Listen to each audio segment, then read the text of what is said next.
ಇರಲಿಲ್ಲ. ಆ ಗೇಮಲ್ಲಿ ಧ್ರುವಂತು ನಾನು ಇಬ್ರು ಜಡ್ಜ್ ಆಗಿರ್ತೀವಿ, ಅಂದರೆ ಅಂಪೈರ್ ಆಗಿರ್ತೀವಿ. ರಾಶಿಕಾ ಆಮೇಲೆ ಕಾವ್ಯ ಆಡ್ತಾ ಇರ್ತಾರೆ. ಅವಾಗ ನಾನು ಅರ್ಥ ಮಾಡ್ಕೊಂಡಿರ್ತೀನಿ ಏನಂತ ಅಂದರೆ ಅದು ಅವ್ರು ಓದಿರೋ ಪ್ರಕಾರ ಅವ್ರ ಅರ್ಥ ಬೇರೆ, ನಾನು ಓದಿರೋ ಪ್ರಕಾರ ನನ್ನ ಅರ್ಥ ಬೇರೆ. ಸರ್ ಯಾರಾದರೂ ಇವಾಗ ನೀವು ಆಡ್ತಾ ಇರೋರು ಸರ್, ನಾವು ಅಂಪೇರು ಫಾಲ್ ಆದರೆ ಅಂಪೇರ್ ಎಣಿಸ್ಬೇಕಾ ಅವ್ರು ಎಣಿಸ್ಬೇಕಾ ಸರ್?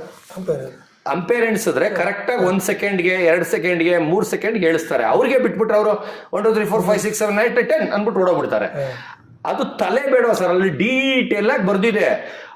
ಅವರೇ ಎಣಿಸ್ಕೊಂಡು ನನ್ನ ಹತ್ರ ಜಗಳಕ್ಕೆ ಬರ್ತಾನೆ, ಬಡ ಅಂತೀನಿ ಒಂದೇ ಸರ್. ನಾನು ಇಷ್ಟೇ ಮಾತಾಡ ಸರ್, ಅವ್ರು ಇಷ್ಟುದ್ದ ಮಾತಾಡಲಿ ಸರ್, ನಾನೇ ಬಡ ಅಷ್ಟೇ ಮಾತಾಡೋದು. ಕವೆ ನೀನು ಫಾಲ್ಸ್ 1 2 ಎಣಿಸಿ 10 ಆದ್ಮೇಲೆ ಆಯ್ತು ಹೋಗು, ಹಂಗೆ ಮಾಡ್ತಾ ಇದ್ದೀನಿ. ಅವರೇ ಎಣಿಸ್ಕೊಂಡು ಹೋಗ್ಬೇಕು. ಆಮೇಲೆ ಅದು ಕೆಳಗೆ ಬಿದ್ದುಬಿಟ್ರೆ ಅದು ಅವರೇ ಎತ್ಕೋಬೇಕು ಅಂತ.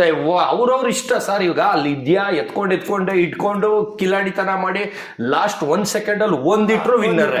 ಅದು ಅವ್ರ ತಲೆ, ಅದರಲ್ಲೇನೋ ಅದು ಫಾಲ್ಸು ಗಿಲ್ಸು ಅಂತ ಕೊಟ್ಟಿಲ್ಲ. ಬರೀ ಕೆಳಗೆ ಬಿದ್ದರೆ ಮಾತ್ರ ಎತ್ಕೋಬೇಕು ಮೇಲಿಂದಾನೆ ಅಂತ ಇದೆ. ಅದು ಇವರೇ ಬೀಳ್ಸಿದ್ರೆ ಇವರೇ ಎತ್ಕೋಬೇಕು ಅನ್ನೋದು ಇಲ್ಲ.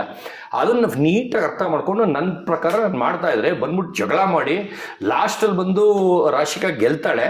ಅವಾಗ ಅನೌನ್ಸ್ ಮಾಡ್ಬೇಕಾದ್ರು ಸತೀಶ್ ಅವ್ರು ಫಾಲ್ಟ್ ಮಾಡಿದ್ರು ಅಂತ ದೊಡ್ಡದಾಗಿ ಇವನು ಕಿಲಾಡಿ ಥರ ಹೇಳ್ಕೊತಾನೆ.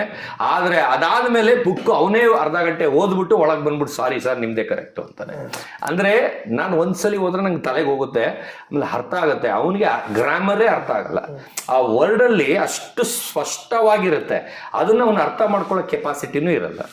ಆ ಥರ ತುಂಬ ತಪ್ಪುಗಳು ಈ ಸೀಸನಲ್ಲಿ ನಡೀತಿದೆ.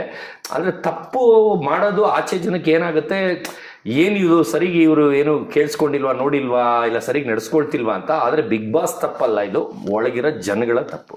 ಧ್ರುವಂತ್ ಬಗ್ಗೆ ಏನು ಹೇಳ್ತಾರೆ? ಧ್ರುವಂತ್ ಸರ್ ಅವನು